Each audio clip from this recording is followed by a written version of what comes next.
This is Valley News Live at noon.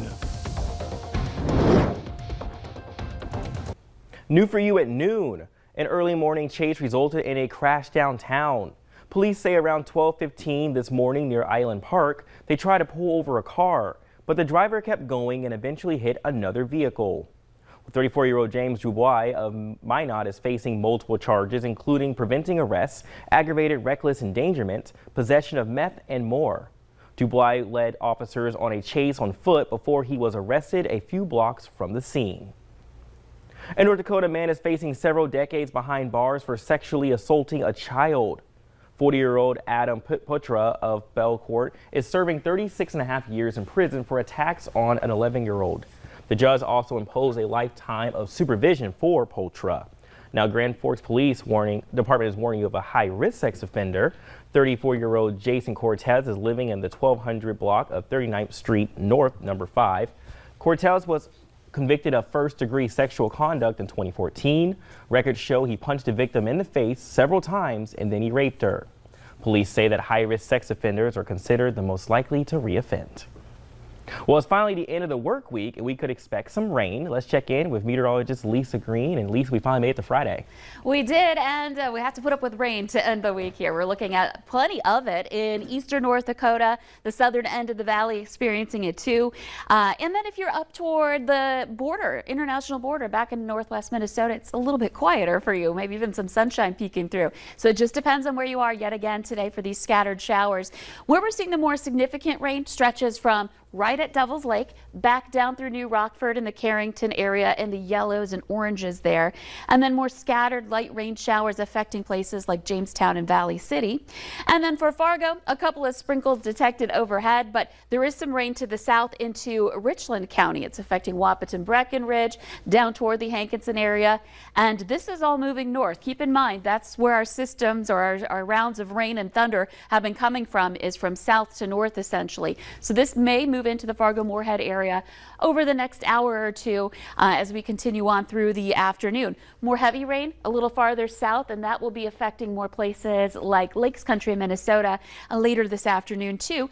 And that's when we could see a little bit of lightning associated with it. So where that rain is falling, visibility is going to be down a bit. We've got reports anywhere from about 3 miles in Wheaton and Wahpeton and Fergus Falls to a good visibility elsewhere. One of those places is down in the Hankinson area. Rain reported in Grand Forks and Jamestown, and temperatures right now a lot cooler than where we've been, 50s and 60s.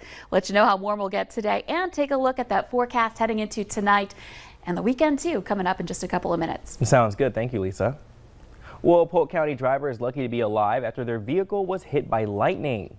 The Minnesota State Patrol posted this picture of the damage, saying a bolt of lightning hit an SUV in Lyngby, Minnesota. The strike left a burn mark and fried the electronics in the vehicle. No one was injured. The National Weather Service says lightning can be 50,000 degrees hot. The drug maker behind a COVID-19 treatment pill says it's effective and they'll be seeking approval soon. Naomi Ruckham has the latest. Pharmaceutical company Merck is reporting promising results with the experimental COVID-19 drug Molnupiravir. The drug company looked at 775 adults with mild to moderate COVID-19 at high risk for severe disease. The patients who received the antiviral pill took it within 5 days of symptoms. They were given twice a day Molnupiravir and dramatically, by 50%, reduced hospitalization and death. So an oral pill that works against COVID-19 hospitalization. Dr. David Agus is a CBS News medical contributor. He says the new pill could be a big step forward because current COVID-19 therapies in the U.S. for non-hospitalized patients require a trip to a medical facility. We can start to prescribe it to patients rather than them having to come into an emergency room and be given intravenous therapy of an antibody or a shot of an antibody. They can get a pill. And so this certainly makes it much easier to treat, and in the end will probably save many lives. An independent group of experts recommended to stop Merck's trial because the results are so favorable. The company says it plans to submit its data for FDA review in the coming days. Other companies, such as Pfizer and Roche, are testing similar drugs that could also report results in the coming weeks. Naomi Ruckham, CBS News, New York. Earlier results show the drug did not offer benefits for patients hospitalized with severe disease. Literacy encourages creative thinking, empathy, and a sense of belonging. Today is Read in Color Diversity Day, used to bring cultures of people together while reading. Broadway Square in the city of Fargo is encouraging everyone to take an diverse book and share one as well as we celebrate Read in Color Diversity Day. The Little Free Library has been restocked with books that represent diverse voices and written for all ages. There will be others like myself that will be presenting books this afternoon to bring everyone together. And this provides an outlet to put one person in another person's shoes.